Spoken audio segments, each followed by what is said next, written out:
break now until 11. No, I think, can you hear me? This will just be very brief. We would like to thank our sponsors for helping us because without them, their support, we certainly could not do this. The Center for Applied Energy Research at the University of Kentucky, Chemical Abstract Services, Fisher Scientific, Marathon Ashland Petroleum, Micromeritics, Millennium Petrochemicals, Suda Chemie, which will always be United Catalyst Cement, and Altamira. Altamira, and especially Union Carbide Corporation. And because of their kind support, we are able to support some of our students who must travel here and be away from their work to do that, and we very, very much appreciate that. So with the help of our sponsors, we have a little gift for them. Our first speaker was Rakesh Radha Krishna. Thank you. Thank you. Second speaker was Junko Watson from Ohio State University.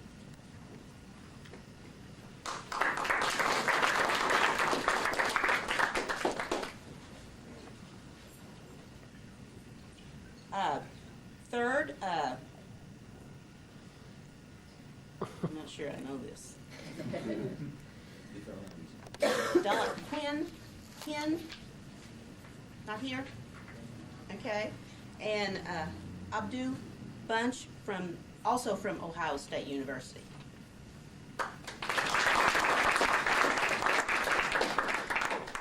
Thank you, sir.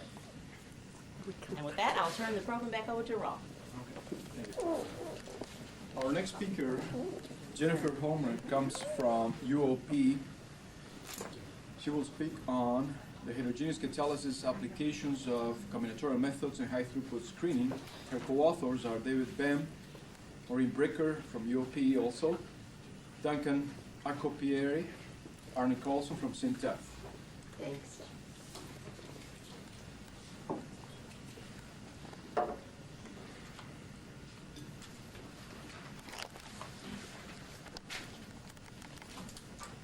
I'm going to use this because I'm sure you won't hear me say I need to be in a concrete jungle so that I don't have allergies, and it seems like this is too nice a place. Good morning. I want to thank XD for inviting me to come down and visit with you all. I'm going to talk about symmetry operating. I'm going to talk about combinatorial methods, but I'm going to give you the political portion, perhaps, of the program, because I think that in thinking about combinatorial chemistry, one of the things that I think is important is to first lay the groundwork of why this is something that is important to the chemical industry and why we think it's going to have a tremendous impact. I think you all probably have thought about that also. I don't know where you are in your thinking, but I feel it's important to set the stage by talking a little bit about the chemical industry first.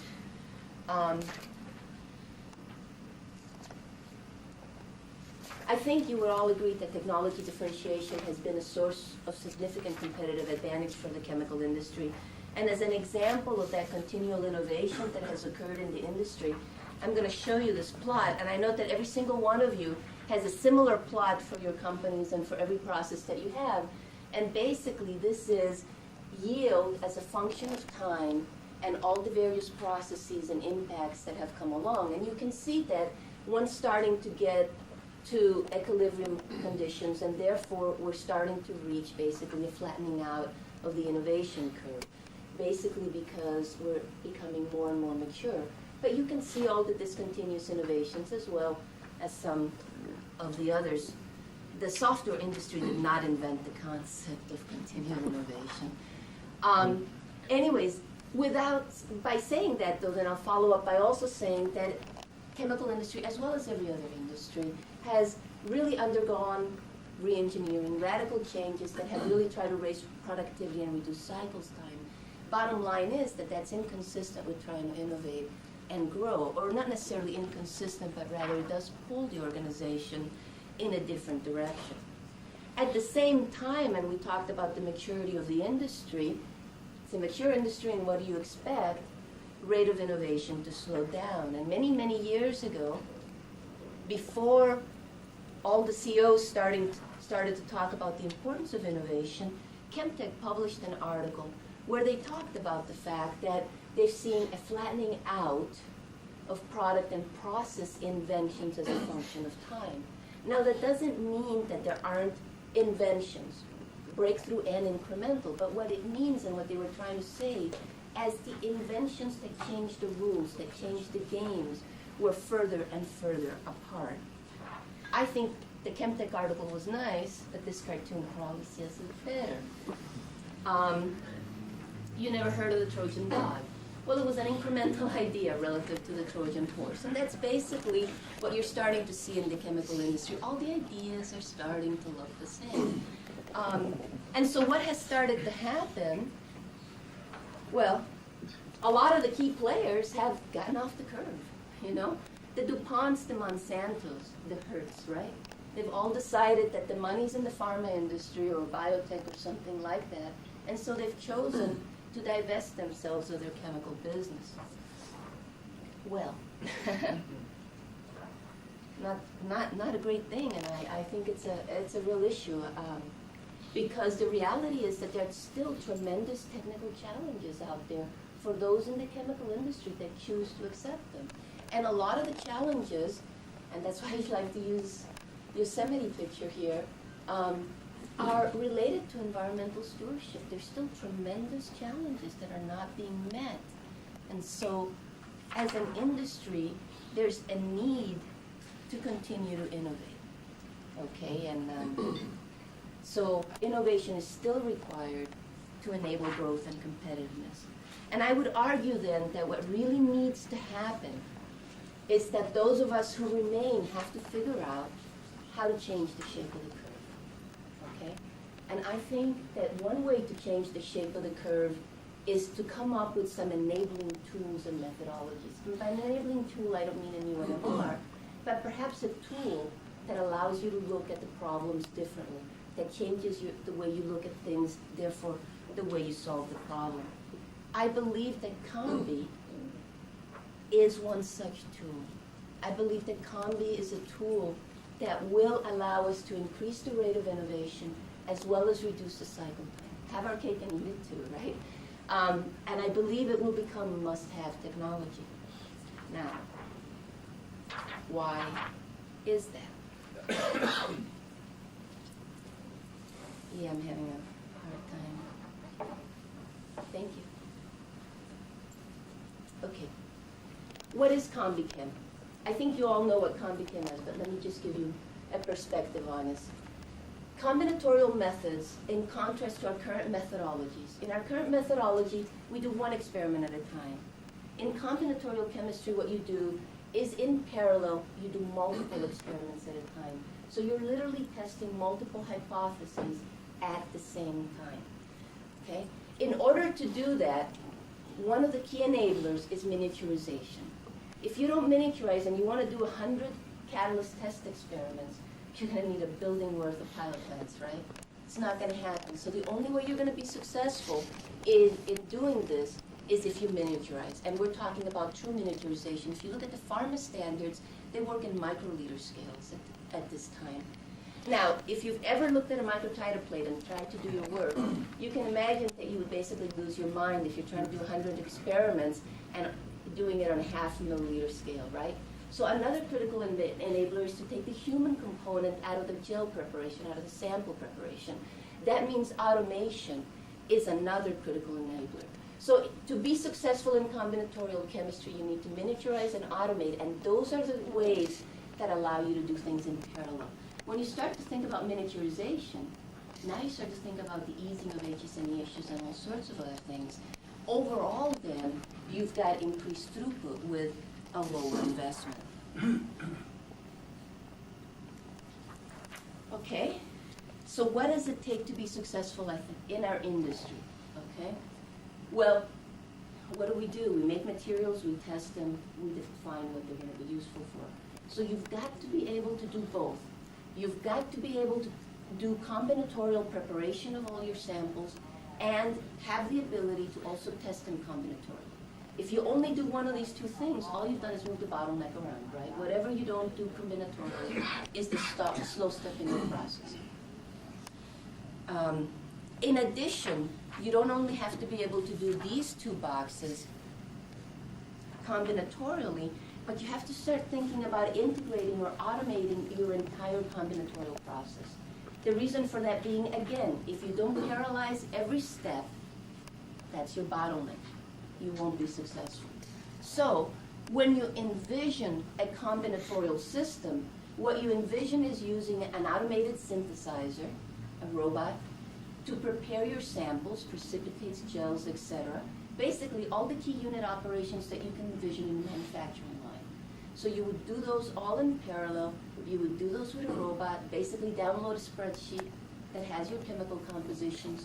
You would recover all your samples in parallel, and then prepare them so they can be tested. An assay is basically the pharma's way of saying the analytical tool or the catalytic test that tells you whether you've made the right thing, done the right thing.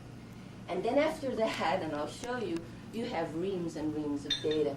So you also have to automate and use algorithms to look at the data, store the data, and if you do it well, you can use all of this information to then define what your next experiments are.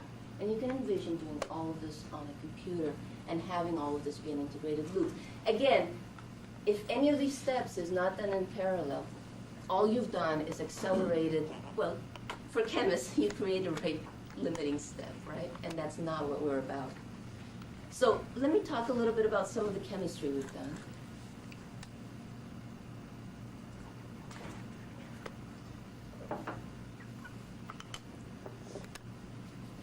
For all of those of you who don't know UOP, one of the pieces of our tradition at UOP is the union carbide material synthesis program.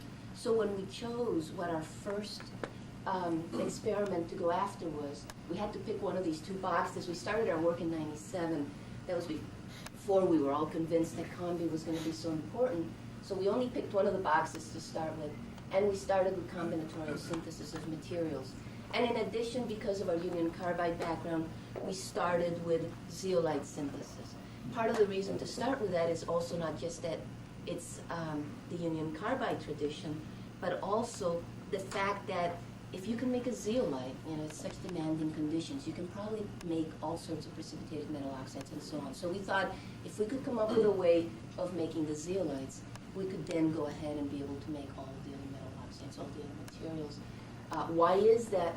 Zeolites are the only materials that are prepared at high pressures and high temperatures that require that: zeolites, clays, microporous solids. So that's where the demanding condition is.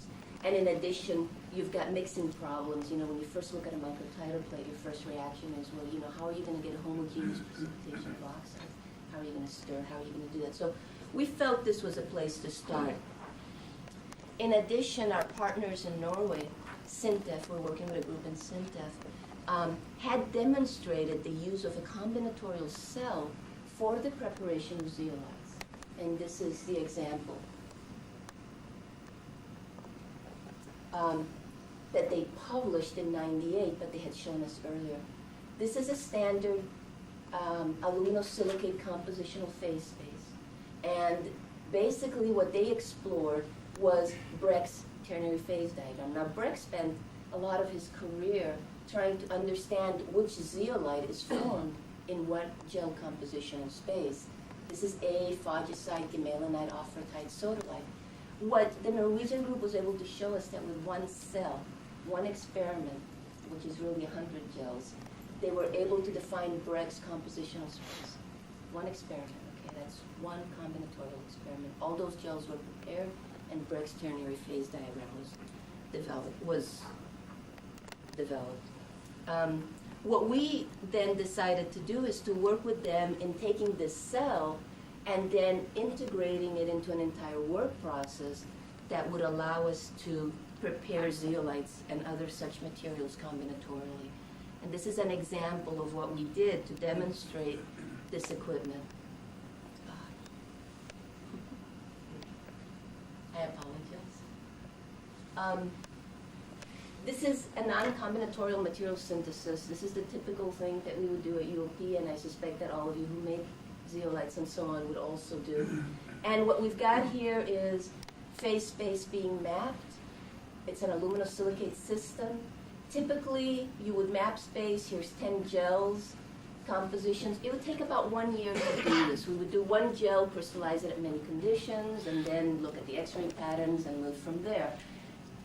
Usually, even though it's 1 year's worth of elapsed time, it's about 1 to 2 man-months worth of actual effort. What you find is that you do very few replicates because you just don't have the resources to do that. And you also find that it's very limited compositional space. There's a lot of holes there, and maybe there's something interesting in that surface that you're missing. Here's a combinatorial experiment. Exact same phase diagram. The circles are the original experiment. The triangles are the combinatorial experiment. Did about 250 samples. Elapsed time was 1 week. It took about 2 man-days to do all this work. Okay, that includes the the sample preparation, the recovery, and the X-ray work, as well as the data analysis. Makes our statisticians really happy, because when you can do this many experiments at a time, you start to do a lot of replicates, making sure that everything is on the up and up. And in addition, you can see I don't have a lot of holes in my phase space. Okay, we're able to really adequately study the system. Bottom line is we have a 10-fold increase in the number of data points with probably 1/10 of the manpower. This was a sub-optimized system. This is 2-year-old data. Can do much better now. Nonetheless, I think it's a good example of the power of combinatorial chemistry. Just to show you a little bit of the replicas, just so that you can see, this is not a zeolite system, but it happens to be a zinc vanadate system. And you can see across a plate at 150 degrees C, 7 days, you're getting all the same things. So it's very nicely reproducible, homogeneous system. We have demonstrated, one of the things you always get asked with Combi is, so you're working in a 1 milliliter or less scale, right? This is really meaningful in the traditional 125 and larger scale. And you saw the replica, you saw that in this system we were able to reproduce our original in our combinatorial methods. What I can tell you is that for a variety of gel compositions, zeolites, aluminophosphate, and other micropore salts, such as zinc vanadate and so on, we have been able to demonstrate that our conventional system and our combinatorial system perform in the same way. I can make a gel in this system and be interested in it and scale it up, no problem. I can go the other way. I can make something here, decide to explore it further, and do it in my small cell. So it is linked to reality, and I think that's extremely important. And even though I'm telling you I can do it with all these systems, it turns out that it requires some changes in the way you do the experiment for all these as you change the gel composition. It's not trivial, but nonetheless you can do it. For the managers in the crowd,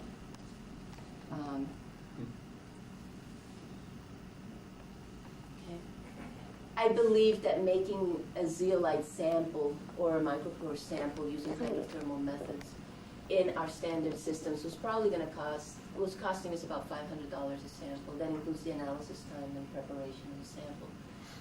We're currently doing it at less than $5 a sample in the combinatorial scale. And that's nice, that's good to talk to your business people about, but it's also very, very different and enabling in the lab. Because now your scientists who used to have to do everything the hard way and slowly and at a high cost can do it on a small scale. What does this mean for the scientists? Well, those exotic templating reagents that you couldn't buy enough of, you had to make to do on this large scale, now it's not possible to access that chemistry. You start to change the rules. You can envision more experiments and you can get them done. So I think it's very exciting.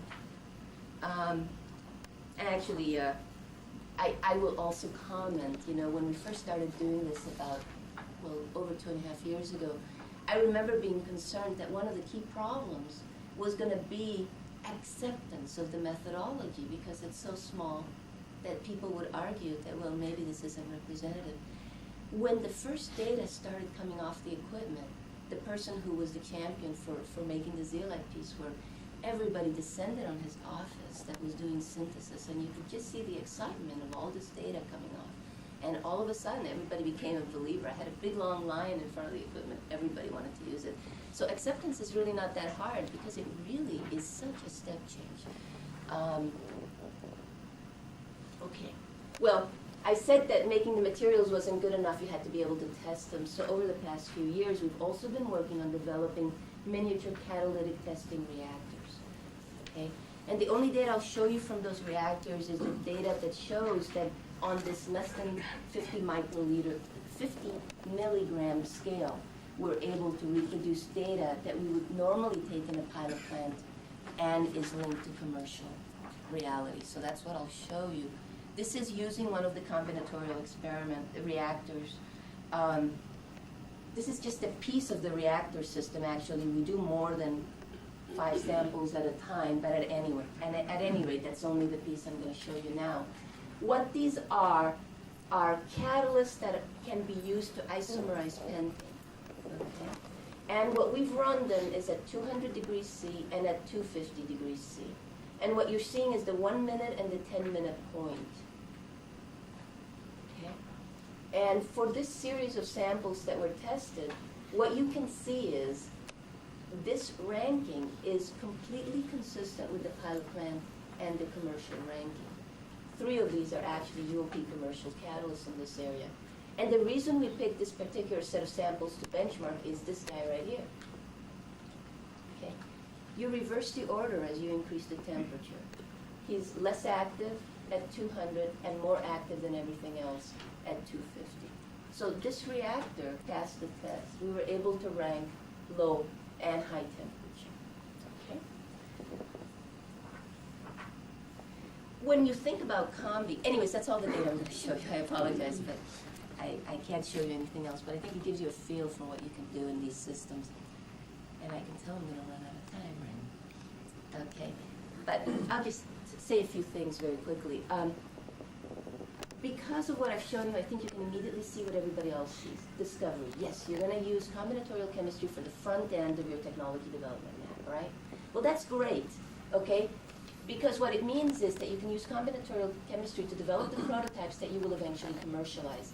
And that means that in this part of the process, you've got better leads, okay? You'll be more likely to have technical success. However, if you actually look at the cost of delivering technology, what you find is that the discovery part of the technology delivery process is not the most expensive part. It's really further downstream. Well, I don't believe that combi can only be applied to the front end of the process. If you stop and think about it, if you're doing 100 experiments at a time and you do them correctly and in a reactor that ranks, you're going to be a heck of a lot more able to develop models and parameters that you can use for scale-up. In addition, you're also, if you're mapped in phase space, you're not going to be delivering to your manufacturing people a point recipe, right? You're going to be delivering a phase space that they can use to more quickly scale up a product. So I think if we really think about combi, I think we'll find that it can be linked to more than just the discovery part of the process. And I think that's why it will have a greater impact in our industry than in the pharma industry. Because in the pharma industry, the downstream portions are out of the hands of the people doing the invention. They're the acceptance and so on by EPA, well, by the agencies. Okay, I'll rush through this next portion. So what does it take to be successful? Okay, well, the first part is going to be that you have to link your combinatorial experiments to commercial reality. If you don't do that, if your sample preparation is not representative and your screening tests are not predicted, you're not going to be able to scale up or commercialize any of the technologies you invent here. And if you stop and think about it, for those of you who see some of the ways people are doing combi now, you know that platinum on alumina is not platinum on alumina, is not platinum on alumina. If you've ever made platinum on alumina, it's very dependent on how you make it. It's very dependent on the support. So you have to be able on a combinatorial scale to prepare materials in the way that is representative of commercial reality. The other thing that's extremely important, combinatorial chemistry can easily become the monkey approach, okay? But if you stop and think about it, you'll never be able to do every experiment anyways. So the key, I think, the big winner is going to be in adding those fundamental, those modeling, those predictive tools, and linking them to the experimental piece. Because you have to prepare virtual libraries, you have to predict, you can't search all of space, no matter how many experiments you're doing at a time. And then, of course, the other issue is, this is one plate's worth of X-ray data. I mean, how are you going to handle the data? Okay? This is exciting. That's a lot of data. But bottom line is, if you can't handle the data, if you can't do the informatics, you're not going to be successful. So these pieces are the keys to success. Take one more minute. There are technical hurdles, there are also business hurdles. Combi has a high entry fee. I said to be successful, you had to be able to automate your whole system and have closed loop. That's not going to happen without a high cost. Also, as we build equipment, the demonstration of that equipment is going to be many, many years lagging. So investment is going to be difficult. There are going to be real cultural barriers in our industry to miniaturization, right? Everybody wants to test everything with full boiling naphtha. Model reactions have to become important. And finally, I think one of the most difficult things is the fact that we in the chemical industry have a set of skills that we've honed and grown and so on. But to be successful in Combi, you've got to bring some skills that are foreign to us. And so that's why UOP has a number of partnerships. We're not doing this alone because we just don't have the people inside our organization. However, I think it's worth the effort, and I unfortunately couldn't show you any more, but I think this is what Combi can do for our industry. This is the current way of doing experimentation, and I really believe this is what Combi is going to do. And anyways, with that, I will end because I really think this is the step change that we need to change our industry. Okay, thank you. Time for one or two questions. What is the current bottleneck in your I can't hear you. What is the current bottleneck in your process? Screening, characterization, or what looks like? Is it NMR, characterization? Well, no, actually, it's a lot of different things, and that's why I like to use this plot and make it generic and just say assay. If you're making zeolites, you need an X-ray machine to tell you whether you've made a new phase, right? If you're testing a catalyst, you need a GC or an IR or something else. So the assay has to be developed and miniaturized also, and it depends on what it is you're looking for. You have to have a tool set. And we have a number of those. You're doing that internally? Yeah. Well, not internally. We do work with Syntef on the equipment piece. We work with NDI on the informatics piece. Yeah, but we are doing that. That is, by the way, a really critical component. So all of you who are doing analytical, that's a key. So you're saying that a company that's ever done this needs an outside partner in reality to Well, make it work? we did. I mean, there's some chemical companies that have the miniaturization and so on, but for us, we can't make, in our current shops, we can't make a reactor where we can test 30 milligrams of catalyst. I mean, we don't have the people, the tools to make that, the miniaturization, and so on. That's all I'm saying. For us, we have to go outside. And I see that also for other chemical companies. Yeah. Oh, I'm sorry. You're... Ladies first. Okay. Jennifer, this is really great. A long time ago, I started a separate company called Organocat, which was based on the mobilization of enzymes and then testing them. And we just didn't have the technology to fix the enzymes. I understand the same system is being used now to evaluate enzyme systems. You mobilize the enzymes, various ones, and you pass some reactant over them. And you can screen lots of enzymes that way also. No, you're right. Yeah, and in fact, I didn't have a lot of time to talk about the background, but it's not just the pharmaceutical industry, the biotech. Nobody does any screening anymore without using high throughput methods. You're right. Okay, last question, please. I want to congratulate you for your excellent talk. And I'm not conservative, I'm very liberal. I like new ideas.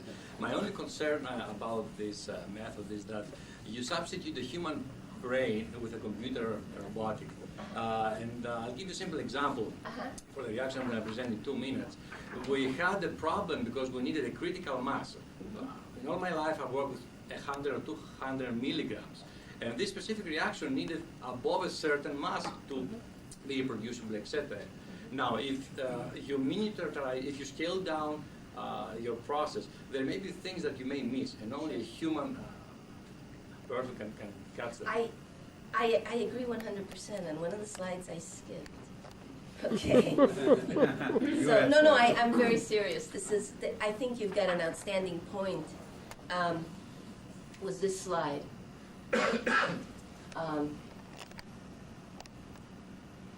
I want to talk about the importance of the screening and how you do the method. And the reason I want to talk about that is because these are 2 isopentane catalysts, A and B, and this is conversion as a function of temperature. And when it was tested under the old process conditions, you would have thrown B away, right? I mean, it's a dog compared to the prototype that's right here. Well, it turns out that the inventor of Catalyst B came up and said, no, this is the better catalyst, and you're just not testing it correctly, and I know chemically why it's not working under your test conditions. Test it this way. Okay? Test it this way gives you equilibrium conversion. It's a much, much better catalyst. The human element is really important. All I'm saying is the human element doesn't have to go in the lab and pipette gels, and even though the computer is doing the algorithms, the chemical intuition that's being taught to the computer, it is being done by a scientist, and a scientist is still looking at the data. But they're looking at the data a little differently. And that is actually the reason why I say, that's why I also said that you gotta be really careful if you just develop this tool, the empirical piece, and not the modeling and all the other pieces, the ways to really teach the tools, you're gonna be lost. So I think your point is well taken, and how we balance it, that's the challenge. Thank you very much. So we